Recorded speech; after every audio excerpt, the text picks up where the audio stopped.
Bonjour daholo ndraitsika rehetra ny atokantrano. Voninahitra ho an'Andriamanitra rery ihany fa noho ny fahasoavana mbola natafahoanantsika indray eto amin'ity an'ity. Lesitsika farany tafiditsika mikasika ilay bibidia niakatra avy tamin'ny tany ary fantatsika moa ny identité an'ilay izy hoe iza moa izany bibidia izany. Ka dia mbola anoizany leson'izany indray tsika amin'ity an'ity. Ka dia manasa antsika raha hiaraka hivavaka isika. Jehovah Andriamanitra raha io, raha ny amin'ny alalan'i Jesosy Kristy Tompo ianao. Miantso ny anaranao zay raha io amin'ity an'ity. Raha hianatra indray sy andinika ny teninao.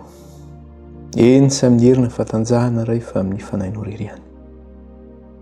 Ka ao karaha ny herin'ny fanahinao ny efa hiasa sady amin'ny fahafenona aminay tsirairay avy. Inona izay mambaranay izo ary Tompo dia tsy fantatray. Amin'izao vavaka izao ka ao karaha ny fanahinao ny hivavaka ao anay fifitarainana tsy azo tononona raha io anatrehanao. Eny Jehovah Andriamanitra rahay. Mitondra ny fifonanay izay sy ny elokay ary ny tsy famendrena rehetra. Satria mpanompo tsy mahasoa ihany izay ary tsisy marina na dia iray aza. Ka ninona ray fahotana na tsy fahamarinana. Vitanay teo anatrehanao. Dia hifonanay aminao izany raha ikehitriny. Mamindrafo aminay raha io mamelany ny elokay ianenao. Mangataka aminao zay Kristy io. Na tamin'ny fiteny, na tamin'ny fisaina, na tamin'ny fitondrateny, ninona nameloka anay teo anatrehanao. Na ninona mety nandikana ny lalànao dia hifonanay aminao izany Tompo mamindrafo aminay nenao. Mangataka aminao zay Jesosy io diovy amin'ny ranao zay ho afa-pahotana. Sasao amin'ny ranao zay Kristy ho afa-keloka. Aza esorina aminay raha ny fanahinao foka ny fanahinao namasina anay sy tantanay marina rehetra. Dia hamariny zay Jesosy ny amin'ny ranao, masiny zay ny amin'ny ranao, oka ny ranao. Nohitany hoe fanamitra-pihavanana ho aminay amin'ilay Andriamanitra iray. Dia iray ny anaranao raha io, dia iray ny anaranao Kristy. Ny lesona izay anaranay dia mandrava ny asan'ilay ratsy, ny asan'ny devoly, ny asan'ny bibidia. Andriamanitra, aoka ny herin'ny fanahinao ny asa eto. Ka izay asan'ny devoly entina manafika anay amin'izao fampianarana izao dia ilay voniny izany ho ny amin'ny razana akondro sy amin'ny fofona tsy manan-kehitra, tsy manam-pahefana. Ny anaran'i Kristy.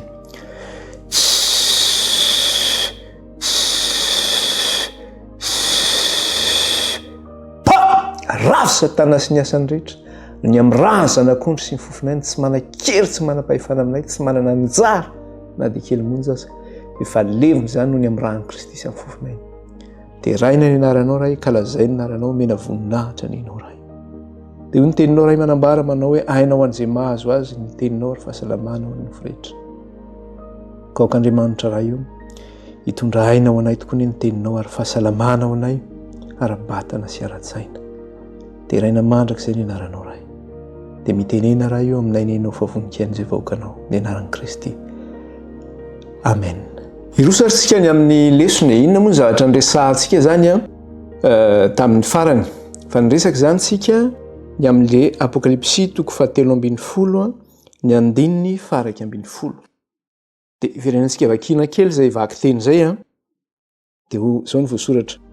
Ary hitako fa indro nisy bibidia iray koa niakatra avy tamin'ny tany ary nanana tandroka roa tahaka ny andro zanak'ondry izy sady ny teny tahaka ny dragona. Dia moa zavatra nresahantsika farany zany hoe izy ity zany manana endrika zanak'ondry kanefa maninona miteny tahaka ny dragona zany izy ity. Miteny tahaka ny dragona zany izy ity. Ka efa fantatsika tamin'ny lesona farany hoe iza moa ity bibidia faharoa ity dia tsy iza moa zany fa ny firenena Amerikanina izany ity bibidia faharoa ity. Ka izy miteny tahaka ny dragona io zany dia hita eo amin'ilay endrika zanak'ondry ny tenenana io satria ankilana izy maninona? Tana baiboly izy amin'ny lafiny ankilana, amin'ny tanana ankavanana, amin'ny tanana ankaviana efa izy maninona? Eo ilay mitazona fitaovam-piadiana izy amin'ny lafiny ankavia, amin'ny mampiasa mahadragona azy sy ny fahefana izay ananana zany. Dia hita amin'izay endrika izay moa zany no isehon'ity bibidia ity hoe manana tarehy zanak'ondry izy kanefa miteny tahaka ny dragona. Dia eo ilay ahitana, eo ihany koa amin'ny lafin'ilay izy miteny tahaka ny dragona io zany no ahitana ilay hoe impérialisme américain. satria zany izy de zao hoe ny tanjony amerikanina de tsy hoe mitanjony fa efa zay moa zany ny zavatra teneniny foana zay no firenena matanjaka indrindra ozy izy tsisy mahatohana anay zany tsisy mahavita miady aminay zany hoe izy tena manao zay tiany ataony zany ary hitantsika teo zany tamin'ny farany satria tsika mantsy miresaka le hoe impérialisme américain io sy le izy hoe miteny tahaka ny dragona io zany sy mampiasa le hery sy ny fahefany lehibe io de tamin'ny mbola voatsela akory ataontsika hoe sabotsy teo tamin'ny 3 janvier inona ny zavatra nitranga ny aliny 3 janvier à 2 heures du matin tonga tao amin'ny capitalany Venezuela ny miaramila américaine tao Caracas tonga tao amin'ny résidence ny président Maduro président ny Venezuela napokany ny manodidina teo hélicoptère feno hélicoptère amin'ny alina iny tsisy manam-po feno hélicoptère ilay capitale napokany ny manodidina n'ilay résidence napokany koa tao amin'ilay résidence de zao nosamboriny tao le président Maduro nosamboriny tao koa ny vadiny ny alaina keriny de noetiny any États-Unis noetiny any États-Unis hogadrainy any États-Unis satria efa nisy disadisa tamin'izy ireo zany nandritra fotoana maharitra izy ny zavatra nitenen'ny Trump ny azy mantsy zay teneniny de lazainy zay mihitsy le hoe miteny tahaka ny dragona izy ary izy tena mampatahotra mihitsy zany ny zavatra nataony zao inona moa zavatra nylazainy ny zavatra nyteneniny de hoe cette intervention militaire sans précédent intervient après des mois d'escalade entre Washington et Venezuela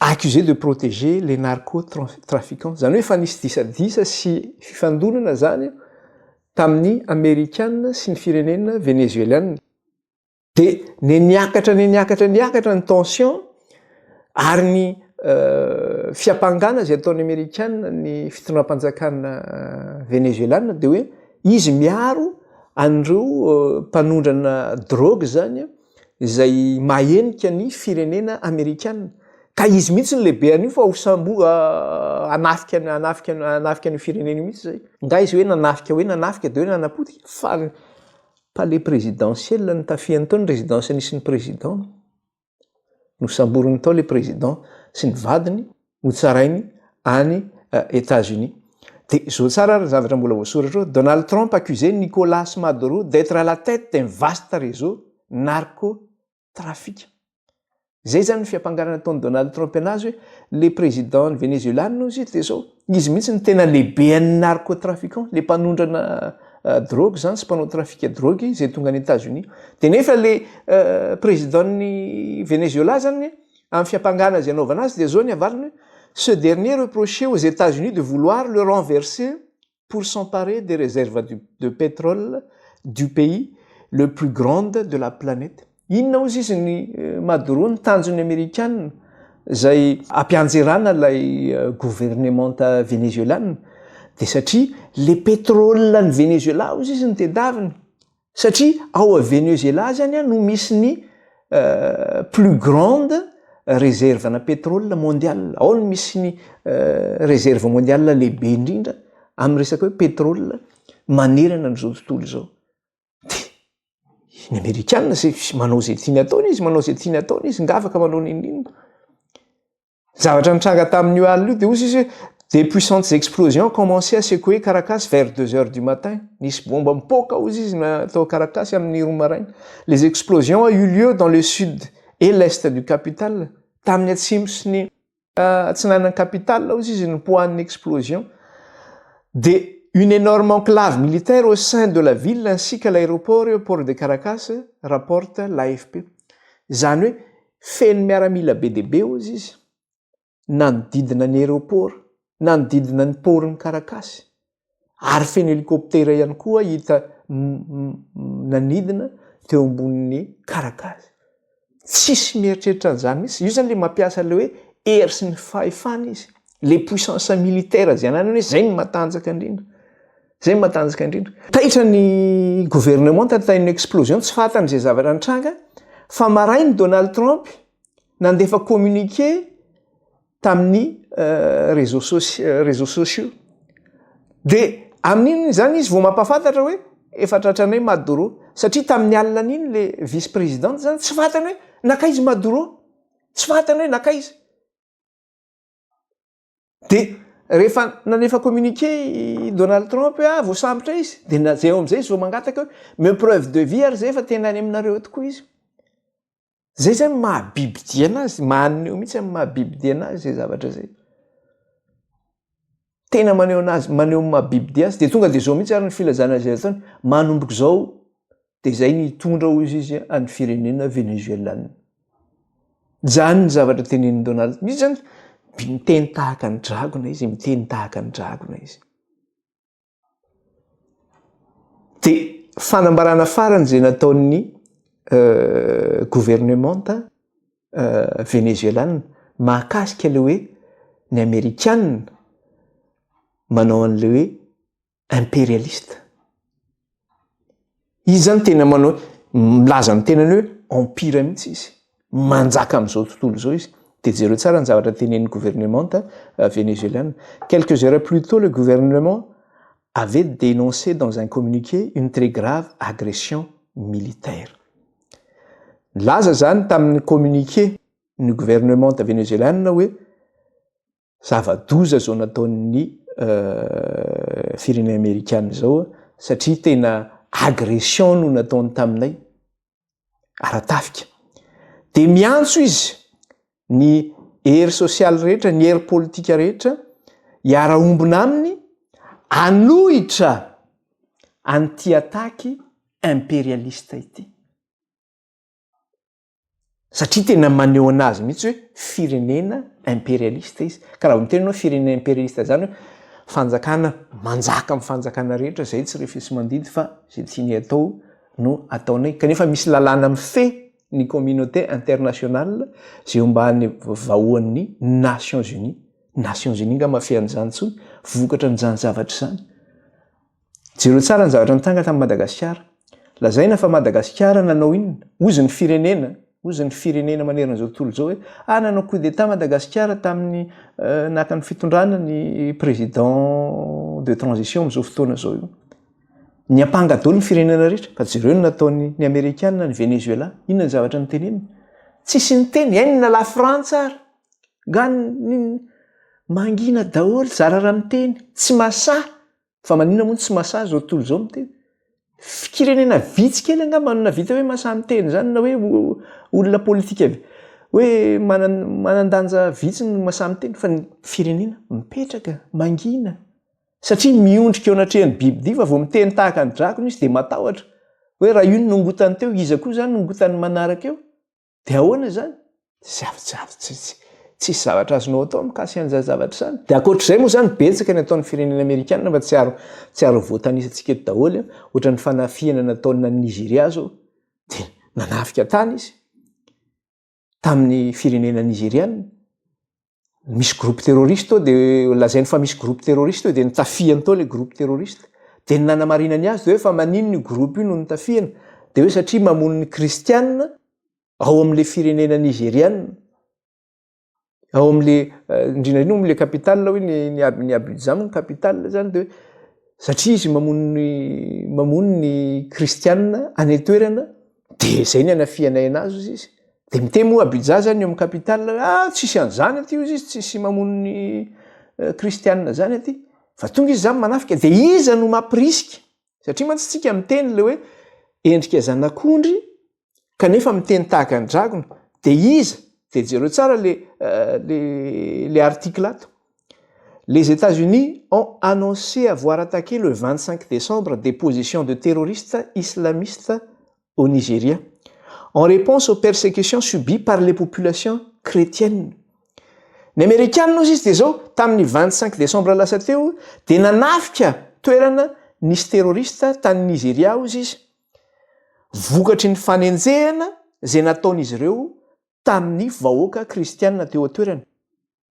De toy izany le article, une intervention militaire qui est aussi le produit d'un narratif idéologique porté par la droite religieuse américaine.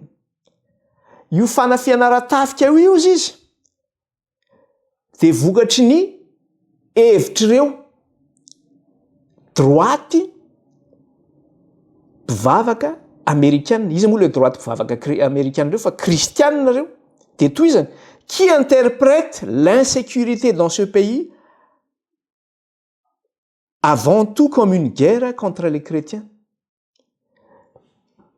Ireo zany no mamoaka an'izay hevitra zay hoe ny tsy fisian'ny fandriam-pahalemana izay misy ao a Nigeria ozy izy, na eo amin'ny toerana izay misy an'ilay kristianina nenjehanareo zany.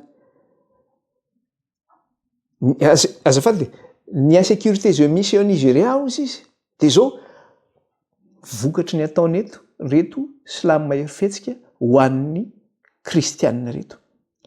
Ka vokatr' zany dia zareo mihitsy no naniraka zany nanosika ny fitondram-panjakana amerikanina hanafika n'ity groupe terroriste ity zany. Zay nge le teneniny endrika zanak'ondry miteny tahaka ny dragona. Eo zany misy ambiguïté zany ohatrany hoe misy contradiction le zavatra. Kanefa zany mahavariana fa tafaray zany le zavatra hoe manana endrika zanak'ondry izy kanefa dia zao. Ary izy tsy hoe tena zanak'ondry fa lazainy tahaka ny zanak'ondry izy. Zany hoe miseho tahaka ny zanak'ondry zany izy. Kanefa en fait inona zany ny tena iny? Miteny tahaka ny dragona izy. Miteny tahaka ny dragona izy. Zay zany ny tena toerana misy anazy ity. Dia inona koa ny zavatra misy? Ohatra zao nisy manifestation koa tany Iran. Nataon'ny vahoaka tao Iran. Dia rehefa nisy ilay manifestation dia nisy olona nanomboka maty zany tao amin'ilay toerana. Dia izao tsara ny tenenin'i Donald Trump. Mbola mamino olona eo ianareo izy fa tonga dia izay ny manafika anareo. Voangana koa zany zavatra zany no tranga. Tonga dia tafiana ianareo izy. Dia miteny tahaka ny dragona izy zany. Mampiasa ny heriny sy ny fahefana amin'ny fomba rehetra. Dia izay ny amin'ny resaka ara-politika. Fa resaka ara-ekonomika koa izy manao an'izay zavatra zay. Inona ny zavatra nataony? Vao tonga teo amin'ny fitondram-panjakana Donald Trump. Dia izao tsara ny zavatra nataony. Ho ampiakariko izy ny taxe manerana n'izao tontolo izao. Taxe douanier. Mila manao négociation daholo ny rehetra izy ho ampiakariko. Zavatra ny tenen'ny voalohany ho ampiakariko 25% ozy izy. Dia rehefa avy eo izy ho ampiakariny ihany. Dia jereo tsara nge ny zavatra nataony mikasika an'izay. Io zany tsy resaka hoe ara-tafika ihany fa araka ekonomika koa zany io zavatra io. Eo mantsika zany zao tsika mijery zany le hoe amin'ny fomba fijery maso apocalyptika zany no jerentsika le zava-misy zany. Dia jereo tsara le zavatra resahany ato. Après plusieurs reports, les droits de douane américains sont entrés en vigueur le 7 août dernier. Satria rehefa tonga teo amin'ny fitondrana izy dia efa nilaza izy fa ampiakatra ny droit de douane ny amin'ny resaka hoe marché mondial zany io. Amin'ny resaka commerce miaraka amin'ny États-Unis. Dia nisy fanemorana foana zany izay fampakarana zay ka nivoaka amin'izay ny lalàna tamin'ny 7 août farany teo zany tamin'ny 7 août tamin'ny 2025 namoahana an'ilay lalàna mikasika ny fampiakarana ny douane. Dia tratra daholo zany ny firenena manerana n'izao tontolo izao. Enina ny firenena Européenne. Dia ny firenena Européenne misy 27 ny ao anatin'ny Union Européenne. Ny Européenne 15% ny anazy. Zay ny fanarahana raikitra zany 15% ny alohany. Ny Suisse 39% zany hoe zarazarainy zany ny tike. Tiany alohanao, tiany anao. Ary izy tsy mifidy fa mipetaka izy. 15% ny firenena Européenne, 39% ny Suisse, 35% ny Serbie. Dia ny amin'ny à l'échelle du globe ozy izy, zany hoe manerana n'izao tontolo izao ny amin'ny akabeazany zany, ny amin'ny firenena rehetra dia zao 10% ny amin'ny échelle générale zany. Fa ny Brésil kosa na ny dia 50% dia hoe fa maninona ny 50% ny alohan'ny Brésil. Satria le Lula, le président vaovao any Brésil, satria ny tavaverina teo fitonjana le Lula, dia nogadraina i Jair Bolsonaro. Dia vokatry ny fanenjehany Jair Bolsonaro le président teo aloha dia namaly faty Trump satria nenjehinareo Bolsonaro 50% douane nareo zay no mahabibidia azy. Amin'ny lafiny ara-ekônomika koa izy zany miditra amin'izay zavatra zay. Dia taorianany voany olo lalàna io zany satria fa tamin'ny seto iny nivoaka dia mbola betsaka zany ny firenena zay nanao négociation tamin'ny Amerikanina. Satria ohatra ny Chine zao dia niteneny mihitsy, ohatra ny Chine dia zao nataony 30% vakio kely izy. La Chine par exemple fait face actuellement à 30% les droits de douane américains sur les exportations. Pékin et Washington ont convenu d'une trêve commerciale à prolonger le 12 août dernier. Mais si aucun accord n'est trouvé d'ici 10 novembre, il pourrait remonter jusqu'à 145%. Zany hoe ny anjaran'ny sinoa zany dia zao 30% ny amin'ny resaka exportation no alohan'ny sinoa. Fa kosa nangataka trêve commerciale ny sinoa hoe nangataka trêve tamin'ny États-Unis ny sinoa hoe mandra-pahatonga ny 12 août. Fa raha ohatra zany tsisy accord tapaka mandra-pahatonga ny 10 novembre dia 145% no alohan'ny sinoa. Fa amin'izao tsika miteny zao efa raikitra le accord, efa nisy fifanarahana raikitra zany io dia efa tsy 145% tsy ny alohan'ny sinoa. Fa zay zany isany tena hoe bibidia maneho an'izay heriny sy ny fahefany zay izy. Dia à l'échelle mondiale zany ny taxe douanier zany dia zao hoe 10 à 50%. 10 à 50% à l'échelle mondiale zany. Madagasikara moa anatin'izay zany Madagasikara satria misy saritany géografika zay meny eto zany. Dia Madagasikara zany anisan'le mandoa aty ambany tsy haiko entre 10 et 15% io angamba ny Madagasikara no alohany fa tsy mandoa ambony mikasika an'izay zavatra zay. Dia izay moa mikasika an'iny zany fa betsaka ho an'ny zavatra azo resahana. Ohatra hoe tahaka ny Groenland izay firenena any Danemark ny Groenland. Dia hozy ny Amerikanina nahazoanareo ny Groenland ange bateau ray no nahazoanareo anazy. Fa zay izy manana bateau be dia be akany anazy fa zao ho alainay Groenland ozy izy. Ho alainay Groenland satria ny akany an'izany dia pour la sécurité nationale ny akany ny Groenland. Fa jereo ny bateau russe izy ny bateau sinoa mandalo eo akaiky eo. Donc ho alainay Groenland noho ny sécurité nationale. Zany bibidia izy miteny. Alainy fotsiny firenen'olona. Zay hoy ny amin'iny fa tsy resaka lavabe tsony zany fa be dia be no voaresaka teo fa alohantsika miroso amin'ny lesona indray ary. Alohantsika miroso amin'ny lesona. Fa ny zavatra misy zany dia zao ny tantara zay misy eo alohantsika zany sy hitan'ny masontsika ary henon'ny sofintsika. Nandritra ny taona maro sy hitantsika amin'izao fotoana zao dia maneho fa marina ny voalazan'ny bokin'ny Apokalipsia. Maneho fa marina ny voalazan'ny bokin'ny Apokalipsia. Ary ity bibidia faharoa ity zany zay manaraka an'ilay bibidia voalohany dia zao maneho izy fa manohana ilay bibidia voalohany. Ary fantatra sahady hoe aiza ny camp misy anazy na aiza ny toerana misy azy. Dia ny afantarana an'izay dia jereo amin'ny Apokalipsia 7:11-12. Dia ahoana ozy izy? Apokalipsia 7:11-12 dia ozy izy. Ary hitako fa indro nisy bibidia iray koa niakatra avy tamin'ny tany ary nanana tandroka roa tahaka ny an'ny zanak'ondry izy sady niteny tahaka ny dragona. Manao izy izy miteny tahaka ny dragona izy. Eo zany dia fahafantaranao sahady hoe aiza ny camp misy anazy satria nahoana miteny tahaka ny dragona izy.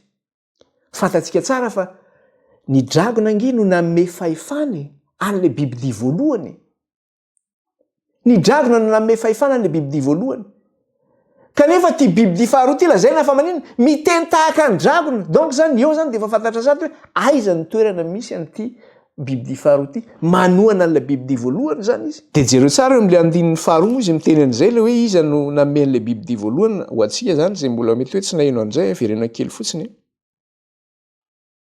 de ahoana ozy izy eo am'le tapany faharoa andin'ny faharoa tapany faharoa ary ilay dragona nanome azy ny heriny sy ny seza fiandrianany ary fahefana lehibe lay dragona ozy izy nanome azy ny heriny sy ny seza fiandrianany ary fahefana lehibe ka io fahefana io zany zay nomeny dragona an'ilay bibidia voalohany de iza no mitondra n'io fahefana io ankehitriny lasa nafindra indray zany io fahefana io any am'le bibidia faharoa satria nahoana izy mihitsy indray zao no lasa miteny tahaka ny dragona ary lazaina ary tsy vitanao miteny tahaka ny dragona izy fa mampiasa n'io fahefan'ilay bibidia voalohany io izy zay nomeny dragona n'lay bibidia voalohany eo amin'ny andin'ny faharoa amby folo tapany voalohany izy miteny an'izay apokalipsy toko fahatelo amby folo de ny andininy faharoa ambin'ny folo tapany voalohany zao mivaky ny teny minaran'i Jesosy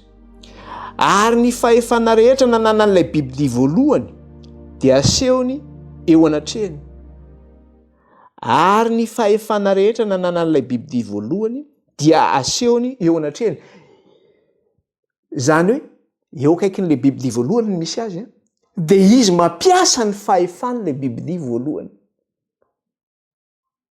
mampiasa n'le fahefan'le bibidia voalohany izy de eto zany misy hiérarchie de pouvoir zany eto misy hiérarchie de pouvoir zany eto maneho hoe iza ny fahefana ambony misy hery anankitelo zany eto de misy hiérarchie le fahefana zay fahefana mitotongana moa zany le izy zany miaka avy any ambony midina zany le izy fahefana ambony zany de iza ny fahefana voalohany indrindra ny dragona zany dragona ny fahefana voalohany satria ny dragona no nanome fahefana an'ilay bibidia voalohany dragona zany ny fahefana ambony faharoa manaraka an'izay bibidia voalohany satria izy nahazo fahefana tamin'ny dragona ary ny fahefana fahatelo de le bibidia faharoa satria eo akaikin'le bibidia voalohany izy ary izy no mampiasa ny fahefan'le bibidia voalohany miaraka zany reo hery anankitelo reo dragona bibidia ary bibidia faharoa miaraka zany reo de efa hitantsika zany le ambaratongam-pahefana zay misy zany dragona ny fahefana ambony indrindra faharoa manaraka an'izay bibidia voalohany fahatelo ny bibidia faharoa de inona ny asan'ity bibidia faharoa ity mampiasa ny heriny rehetra zany izy mampiasa ny fahefana zay nomena azy zany izy ampiankohaka ny olombelona rehetra ny mponina ambony tany am'ilay bibidia voalohany zay zany ny asa nomenana azy ity ampiankohaka ny mponina ambony tany am'ilay bibidia voalohany zay ny voasoratra eo am'le andininy faharoa amby folo raha vakitsika tanteraka le andininy faharoa amby folo de hitantsika eo mikasika an'izay verenantsika le izy ary ny fahefana rehetra nanana an'ilay bibidia voalohany dia asehony eo anatrehany zany eo am'le bibidia faharoa de toy zany le vaky teny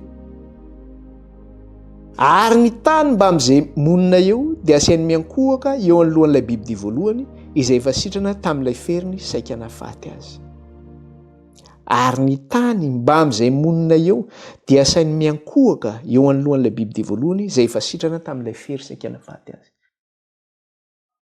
ny tany sy ny mponina eo aminy zany de izy no mampiankohaka azy eo alohan'ilay bibidia voalohany izany ka raha araka ny faminaniana zany ity fahefana ity zany hoe le bibidia faharoa zany de miasa amin'ny zavatra anankiroa amin'ny lafiny anankiroa ity fahefana ity zany miasa amin'ny lafiny anankiroa miasa zany izy amin'ny lafiny voalohany amin'ny mponina ambony tany ary amin'ny lafiny faharoa izy miasa ho an'le bibidia voalohany de iresaka ary zany tsika am'le fiasany am'le mponina ambony tany am'le lafiny voalohany inona ny zavatra ataony amin'ny mponina ambony tany ataony zany zay tarina ny olona iakohaka amin'ilay bibidia voalohany amin'ny fomba hoana ny anaovany azy amin'ny alalan'ny fahagagana sy amin'ny zavatra zay mampitolagaga zay zany ny zavatra hitariany ny olona rehetra iankohaka eo anatrehan'ilay bibidia voalohany de jereo fa zay le teneny eo amin'ny andininy 17 ary manao famantarana lehibe izy ka dia mampidina hafa avy any an-danitra ho amin'ny tany eo mason'ny olona azy zany hoe manao famantarana sy fahagagana zany izy ka hatramin'io mampidina hafa avy any an-danitra ozy izy ho amin'ny tany eo mason'ny olona azy zany hoe mampitolagagan'ny olona zany ny zavatra zay ataony ka ity sary zay asehon'le sary zay zay naseho tamin'ny jauna ty zany de zao mampatsiahatsika an'le fahagagana zay nataony Elipaminany mampatsiahatsika le fahagagana zay nataony Elipaminany satria inona ny zavatra nataony Elipaminany zavatra nataony Elipaminany de zao hoe navitana platsika hafa avy any an-danitra izy jerentsika inge ty amin'ny mpanjaka voalohany 7 andininy 430 ka hatramin'ny 730 mpanjaka voalohany 7 de vakitsika ny andininy 430 ka hatramin'ny 730 de zao ny vaky ny teny amin'ny anaran'i Jesosy ary ny nony tamin'ny fotoanan'ny fanatitra riva dia nanantona Elipaminany ka nanao hoe Jehova o Andriamanitry Abrahama sy Isaka ary Jakoba aoko ho fantatra an'io fa ianao no Andriamanitra amin'ny Israely ary izao no mpanomponao ary araka ny teninao no efa nanaovako izao zavatra izao mieno ahy Jehova o mba hafantaran'ny reto olona ireto fa ianao Jehova no Andriamanitra ary ianao no mampiverina ny fony indray dia latsaka ny afon'i Jehova ka nandevina ny fanatitra dorana sy ny kitay hazo sy ny vato sy ny vovoka sady nandritra ny rano tamin'ny ady kely ary raha nahita izany ny olona rehetra dia niankohaka ka nanao hoe Jehova izy no Andriamanitra izy no Andriamanitra ny zavatra nisy teo moa fantatsika tsara efa fandraisantsika tany aloha satria ny olona tamin'ny vanim-potoana io zany efa nisalasala ny amin'ny fisian'Andriamanitra efa tsy ninon'Andriamanitra tsy ny olona efa nanompo Andriamanikafa nanompo ny Baal de natsony Eli hoe ny tena mohatra Karmela Dôly ny zanak'Israely rehetra de nanapirofo izy hoe ho hitanareo anio hoe iza tokoa zany Andriamanitra zany de nangataka tamin'Andriamanitra izy Andriamanitra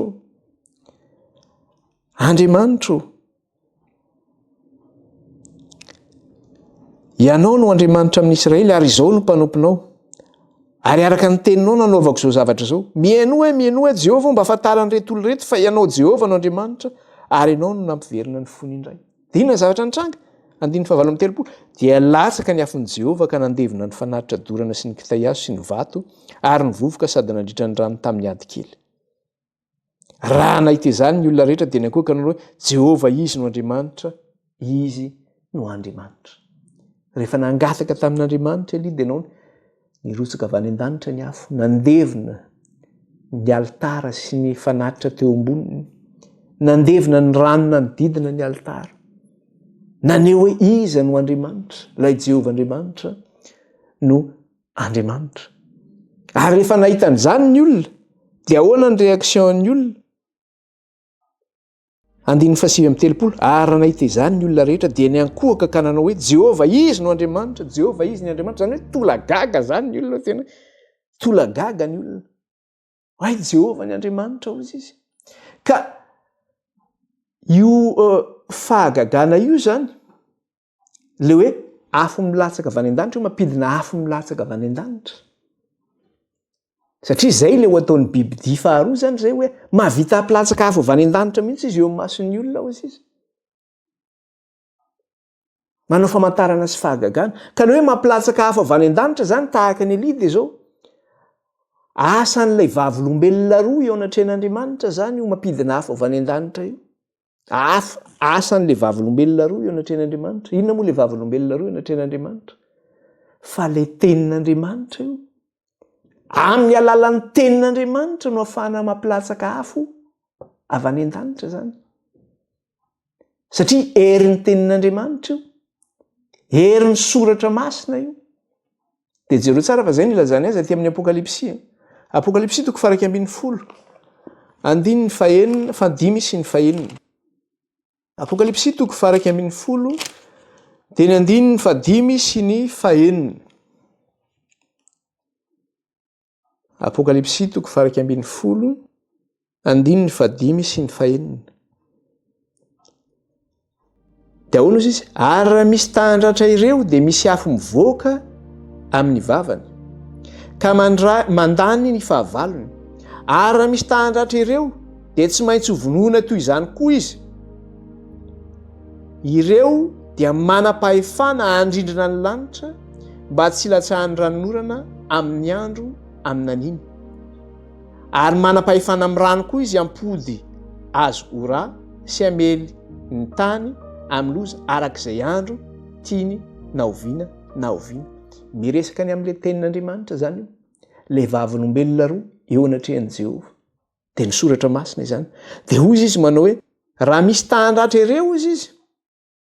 Dia zao misy afo mivoaka amin'ny vavany ka mandany ny fahavalony. Zany hoe le tenin'Andriamanitra zany misy afo mivoaka amin'ny vavany mandany ny fahavalony. Ary raha misy tahandratra ireo tsy maintsy hovonoina toy izany koa hoy izy io sisa.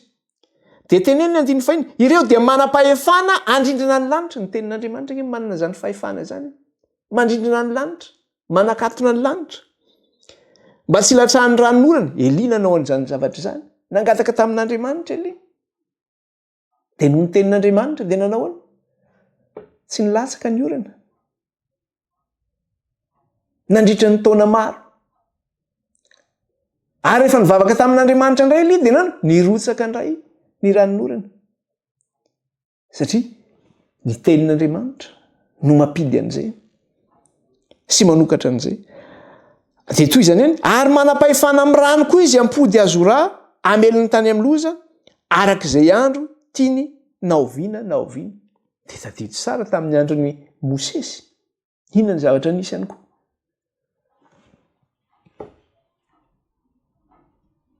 Noho ny fanarahan'ny Mosesy ny tenin'Andriamanitra, no nanaovan'ny Mosesy, nanovan'ny Mosesy ny ranon'ny Nily ho tonga ho rà, dia lasa rà izany rano izany. Zany hoe le herin'le tenin'Andriamanitra zany io, le fahefan'ny tenin'Andriamanitra. Zany hoe tenin'Andriamanitra io zany manana pouvoir io zany. Ka ty lazaina ty manao hoe hanao famantarana sy fahagagana izy. Eno izy fa na ampidina afo avy any an-danitra azy verentsika vakiana tsery le izy teo. Andininy fa 13 dia ahoana izy? Ary Apokalipsia toko fa 13 andininy 13. Ary manao famantarana lehibe izy ka dia mampidina afo avy any an-danitra ho amin'ny tany eo mason'ny olona azy. Zany hoe hanao famantarana sy fahagagana izy. Eno zany hoe na mampidina afo avy any an-danitra ary. Ka ity biby dia faharoa ity zany, ka zay moa zany le zavatra tiako tenenina teo hoe averiko tsara izy hoe inona moa zany le hoe fahefana mampilatsaka afo avy any an-danitra, na le hoe fahefana manao fahagagana sy famantarana, dia le hery sy fahefan'ilay tenin'Andriamanitra zany io. Kanefa ity biby dia faharoa ity dia zao misy fomba fiteny zay amin'ny teny frantsay hoe elle contrefait les prodiges surnaturels d'origine divine. Zany hoe manao contrefaçon zany izy ity. Raha mitena zany zao ohatra ny hoe ty misy poketra aty an-dafy mantsy misy an'ireny poketra Chanel reny ohatra ny na tsy fantatro misy karazany tsy dia haiko tsara daholo moa le izy. Fa vidiana lafo be zany poketra zany. Dia manao contrefaçon ny chinois. Ataony mitovy amin'iny zany amin'ny tahan'ny olona. Kanefa rehefa tena jerena akaiky ihany le izy ho an'ny professionnel dia fantany hoe ty sandoka fa ty tena izy. Dia ohatr'izay mihitsy ny ataon'ny Amerikana. Manao contrefait izy zany hoe manao contrefaçon izy. Ilay pouvoiran'Andriamanitra sy ilay herin'Andriamanitra. ka manao famantarana sy fahagagana izy. Dia amin'ny alalan'inona ny anaovany an'izay zavatra zay? Amin'ny alalan'ny asa mahagaga zay ataony eo amin'ny toeram-piadiana sy eo amin'ny toerana ara-diplomatika. Eo zany ny anehoana an'izay zavatra zay hoe maneho izy fa manana an'izay fahefana zay izy, manana an'izay hery zay izy, ka mahavita manao famantarana sy fahagagana. Fa tsy herin'Andriamanitra io, fa hery avaiza io? Hery avy amin'ny ilay dragona io, satria izy miteny tahaka ny dragona. Ny hery avy any amin'ny dragona no anaovany anazy io. Dia zay mahatonga azy miteny tahaka ny dragona io, satria ny Amerikanina zany dia zao manana puissance de feu izy, matanjaka dia tena matanjaka. Hoentiny miady amin'izao tontolo izao. Izy manao police du monde, gendarme du monde ny fitenenany, dia iny le zavatra nataony. Ohatra zao ny président ny Venezuela ny resahantsika teo. Tsy miera amin'ny ONU izy, ny Organisation des Nations Unies amin'ny firenena mitambatra, fa tonga dia mandray décision sy samborony fotsiny. Nefa Venezuela ao anatin'ny firenena mikambana. Na dia tokony miera amin'ny ONU ary izy amin'izany zavatra zany. Mampiasa ny hery sy ny fahefana izy. Mampiasa le puissance de feu izy, mampitahotra ny rehetra. Hoe zay tsy sakananareo amin'izany, dia matahotra daholo ny rehetrarehetra. Zay moa le zavatra miteneniko teo, vokatry ny zavatra nataony ny kombombava daholo. Macron moa dia Macron mizesta be mihitsy izy rehefa miteny ohatran'ny miteny antsika ny Madagasikara, miteny an'izao. Fa eo anatrehan'izany izy mangina miondrika izy, inona no teneniny eo? Resaka dissuasion politique.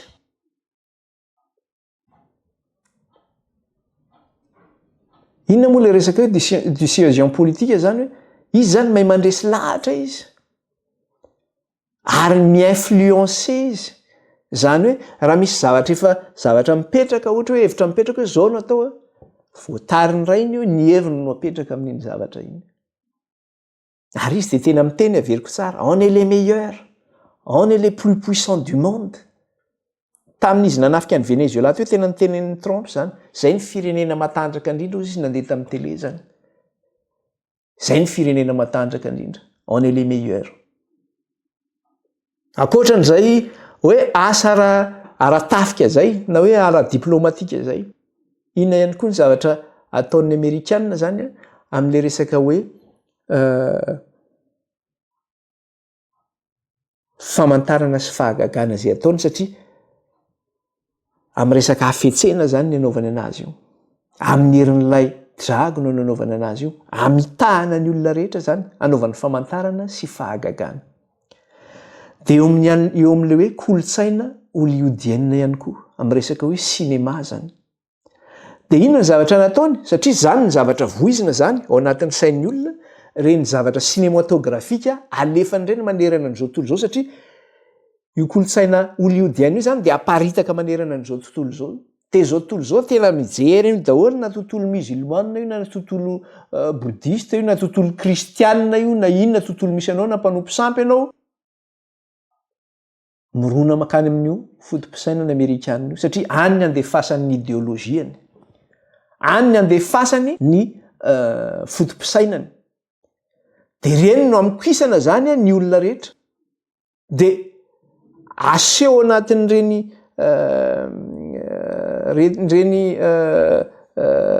film cinématografika ireny zany le hoe amin'ny maha Superman ny firenena Amerikanina hoe izy no matanjaka indrindra, izy no mpamonjy an'izao tontolo izao raha manana problème n'izao tontolo izao.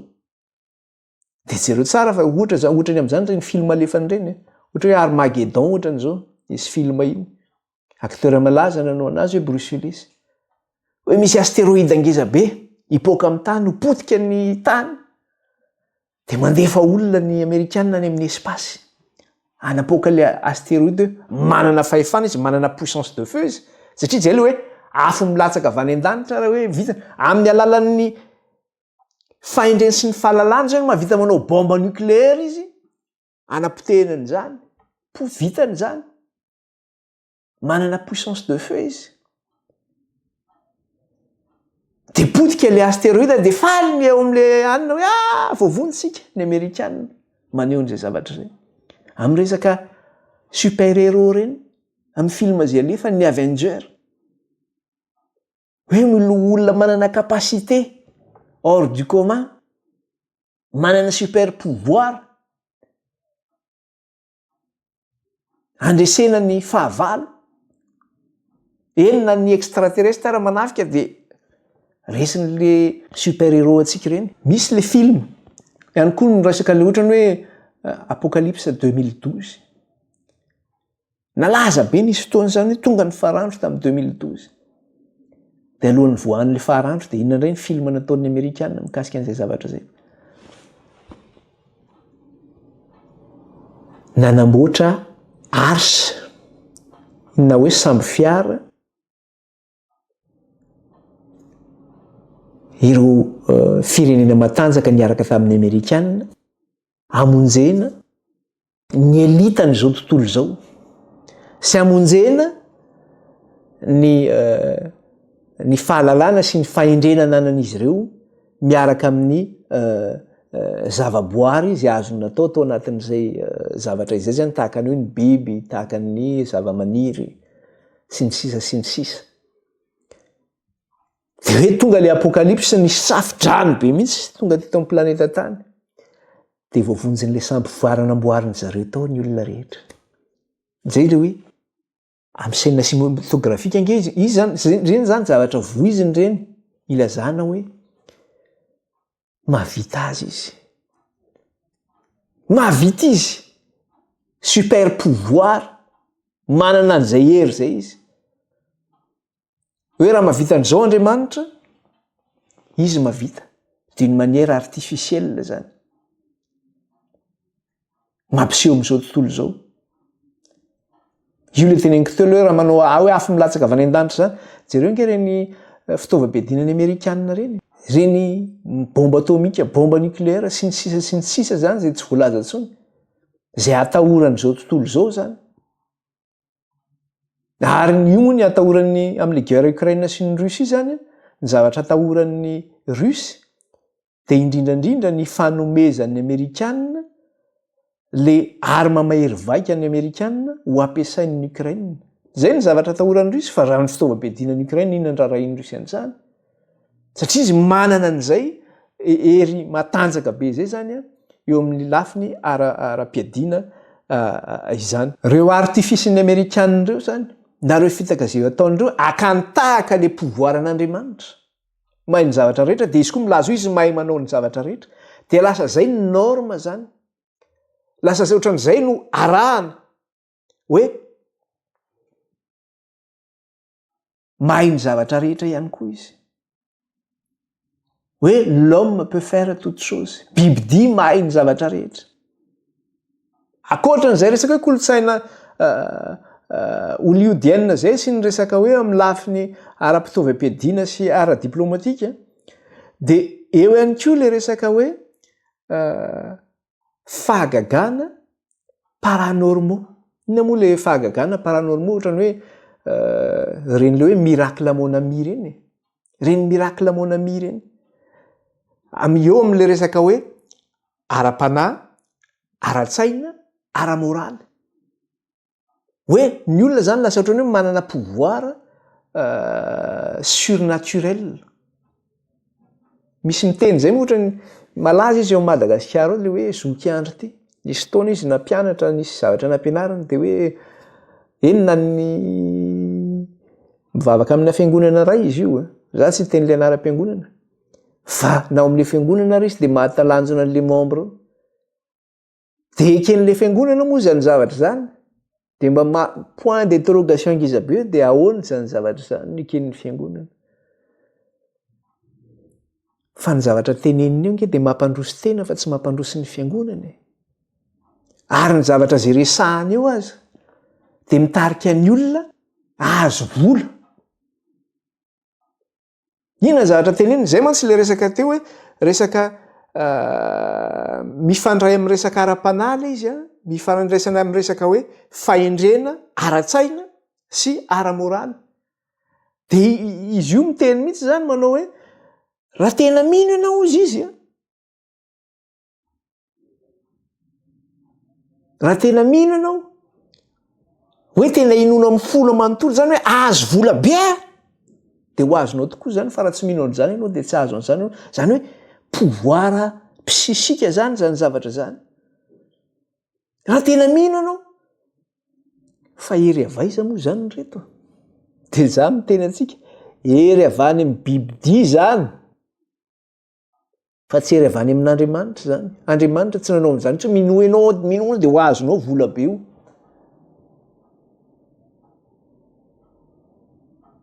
Mivoana amin'ny tenin'Andriamanitra zany zavatra zany. De izoky andro io manan-karena be io zao ka. Tsy normal ange zany, normal zany. De ny Amerikana zany nefa zany zavatra zany avaizany aviany zany, avy any États-Unis nge nivoahany zany. Resaka voyance io, resaka spiritisme, fifandraisana amin'ny resaka hoe entité ara-panahy moa zany ilazana anazy, miresaka maty sy ny sisa sy ny sisa. Nefa ny maty tsisy fifandraisana amin'ny velona. Avy any États-Unis daholo no mivoaka izany rehetra zany. Hita eo amin'ny sehatra rehetra any Amerika zany. Efa tonga toerana manerana an'izao tontolo zao, enina any Madagasikara rehefa tonga zany zavatra zany. Zany no midomine any mass media, hita amin'ny resaka sehatra eo amin'ny télévision zany zavatra zany. Hita eo amin'ny sehatra eo amin'ny télévision zany zavatra zany. De tsy atao mahagaga tsony zany, tsy atao mahagaga tsony zany satria amin'izao fotoana zao rangeny amin'ny Madagasikara ny télévision hatramin'ny ovinany mbola misy hoe tandalan'ny pombandrazana na resaka olona resaka le mitory zavatra le hoe mampanankarena sy ny sisa reny omena sehatra lehibe eo amin'ny télévision satria zavatra efa mirona be le izy. Avaiza zany, avy any États-Unis no mivoaka zany rehetra zany. De manan-karena daholo reny olona reny, manan-karena daholo reny olona manao an'ireny zavatra reny zany. Ka ny vokatry ilay influence américaine zany, ny vokatry ilay influence américaine zany na hoe ny le kolotsaina américaine amin'ny tarihan'ny sain'ny zanak'olombelona de zao hoe tsapa manerana an'izao tontolo zao zany zay zavatra zay. Tsapa manerana an'izao tontolo zao zay zavatra zay.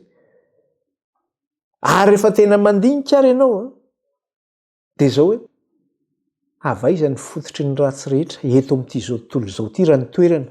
Avaiza ny fototry ny ratsy rehetra? Avy any Amerika ny fototry ny zavatra ratsy rehetra tonga eto amin'ity zao tontolo zao ty. Ny Amerikana no alaina tahaka ny amin'ny zavatra rehetra. Alaina tahaka izy amin'ny zavatra rehetra. Zereo tsara fotsiny. Ohatra hoe zany chaîne d'information continue zany. Ina moa le chaîne d'information continue? Resaky filazam-baovao tsy mijanona mihitsy fa 24 heures sur 24 amin'ny télévision. Na hoe 7 jours sur 7 jours sur 7 zany. Anaovana iny karazana lavage de cerveau ny zanak'olombelona ampidirana an'iny influencena ny zanak'olombelona. Avaiza ny zany avy any États-Unis ny aviany zany, avy amin'ireny chaîne CNN reny. Zany le chaîne d'information continue tonga eto Europe zany. À Madagasikara tsy fantatra rehefa misy amin'izao fotoana zao. Eo ny resaka télé-réalité. Amin'ny resaka zavatra ratsy izay mivoaka amin'izany télé-réalité zany de manaraka an'izany zao rehetra zao. Ny rock and roll nisy fotoana raha tany États-Unis tamin'ny voahan'izany de ozy ny olona tamin'izany ny kristiana tamin'izany hoe musique du diable ozy izy. Fa niparitaka manerana an'izao tontolo zao. Resaka hoe rock and roll zany sy ny fandihizana fitanjahana sy ny zavatra maro samihafa sy ny mpihira mitanjaka sy ny maro samihafa. Ny resaka hoe ny fomba lamody amin'ny resaka akanjo. Avany mirona daholo de manaraka daholo. De le star avany reny manao an'ireny lamody fitanjahana reny de manao daholo ny zanak'olombelona rehetra. Na ny zavatra fisotro ary ny Coca-Cola mivoaka avany. Lamody manerana an'izao tontolo zao sy ny sisa sy ny sisa. Ny réseaux sociaux avany ny voahany. Ny resaka hoe LGBT.